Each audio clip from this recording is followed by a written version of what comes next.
All right, there's a third bolt that's back here. I can't see it, the camera can't see it. So I gotta get that out.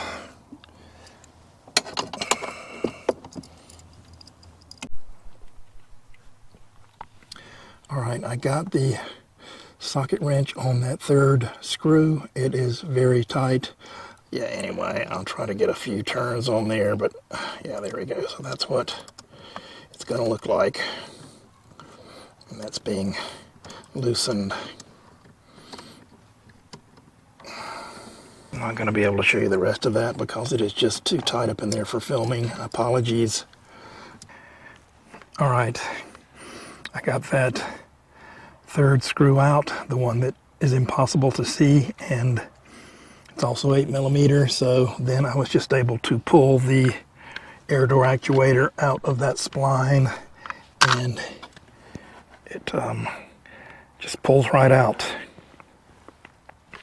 So fairly straightforward. It does require some patience though to get that done.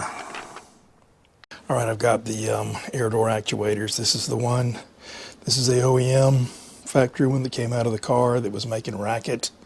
This is the new one. So anyhow, and this one, interestingly enough, it was making some racket in my car.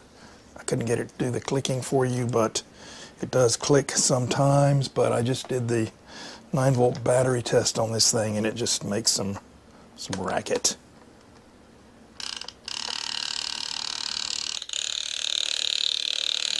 We can see the mounting plate for the air door actuator, and in the center of that plate is the female spline shaft that accepts the spline shaft from the air door actuator. So you can see clearly the 3 mounting points where the air door actuator is mounted.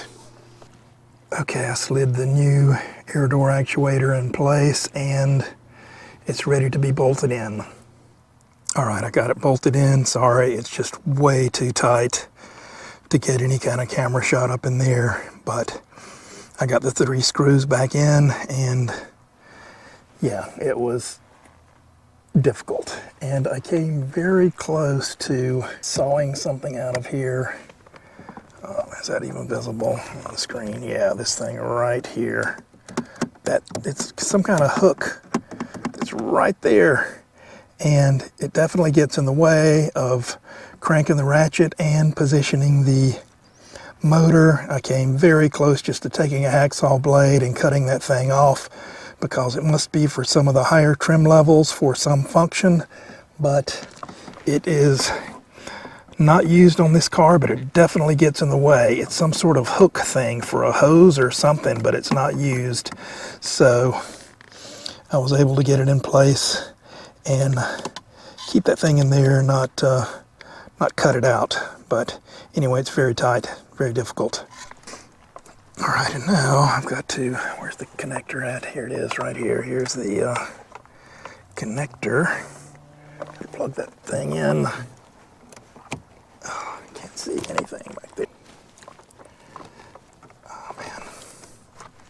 Anyway, the connector goes right there. I can't do this with the camera in there up in the cavity. It's just too much confining for me, so apologies. All right, I've got the connector plugged back in. I'm going to reconnect the battery negative terminal to the chassis ground, which is what I'm doing here. Also, I'm going to have to reprogram the radio clock time and the radio station presets. All right, I got everything back together. It's working fine. Despite what the instructions said, I did not have to do any calibration with the scan tool. Everything's working perfectly. So I've got the air coming out of the register now. Perfect. Full force coming out here. It's great to have the AC, love it. Gonna go to just the feet. All right, it switched it very quickly. It's all coming out down at the feet now. I'm gonna go to the windshield. There it goes. Now it's all coming out of the windshield. Great.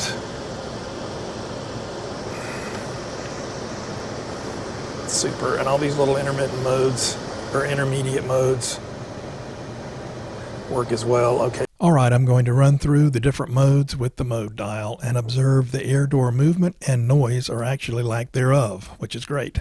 I'm back in the most counterclockwise position of the mode dial. That's AC coming out of the dash vents. There are 9 modes total, with only 5 being marked on the dial. The other 4 modes are half steps between marked modes. I'm going to run through the different modes. And now I'm back in the windshield only. Now full sweep back to the dash vents position, and then a full sweep back to the windshield only position. And finally incremental positions starting from windshield only, then stepping through to dash vents only. After first cranking the car and turning the AC on, air is directed to the feet area for about 10 or 15 seconds, regardless of the mode dial setting. This is done for comfort reasons, to keep a brief moment of hot air from coming out the dash vents and blowing in your face. I think it's overkill, and surely it's left over from the Daimler Chrysler design days. Okay, I am done here. I've got to put the glove box back in, but it's working great. And it doesn't make any more racket. All right, there's a little elastic cord thing right here that's going to connect to the glove box. It's just an elastic cord. So when I put the glove box back in place, there are what I perceive to be like kind of a flat area here, and those little hinges on the glove box will need to be pushed onto this thing here with the flat area here, so that they are not damaged. So that's really about it. And just FYI, there is a micro switch here for the glove box light. In the center of the screen there, you're seeing the glove box hinge, which has been pushed back onto that pin of the dash, the plastic pin, hinge pin of the dash. That's on the left-hand side. And then, all right, and then here is the right side hinge that's been pushed onto the hinge pin in the dash. Pesky little thing. There we go. All right. All right, I got the little elastic cord back in. Now I just need to close the glove box. And those 2 catches will they're spring-loaded, and they will allow the glove box to close, and that's it. You can't see the screw head, so I had to reach up in there with my fingers, somewhat like this, just to locate the screw head with my left hand, and then find the screw head, and then guide the 8mm socket onto the screw head so I could take it out. It's impossible to see it, so you have to see with your fingertips. That's how I was able to locate it and unscrew it.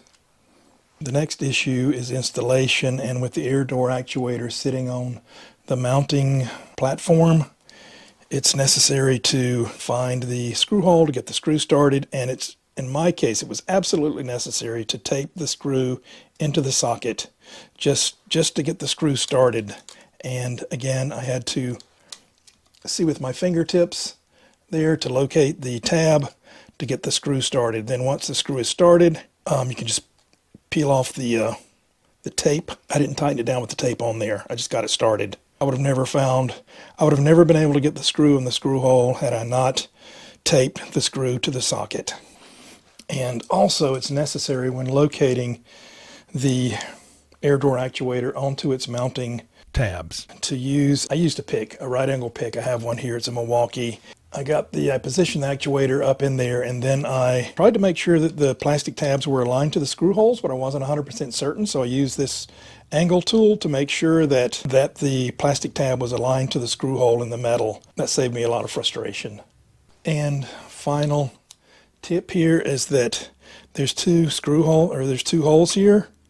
Don't use the 4-leaf clover hole. It's this round hole that's used for mounting purposes.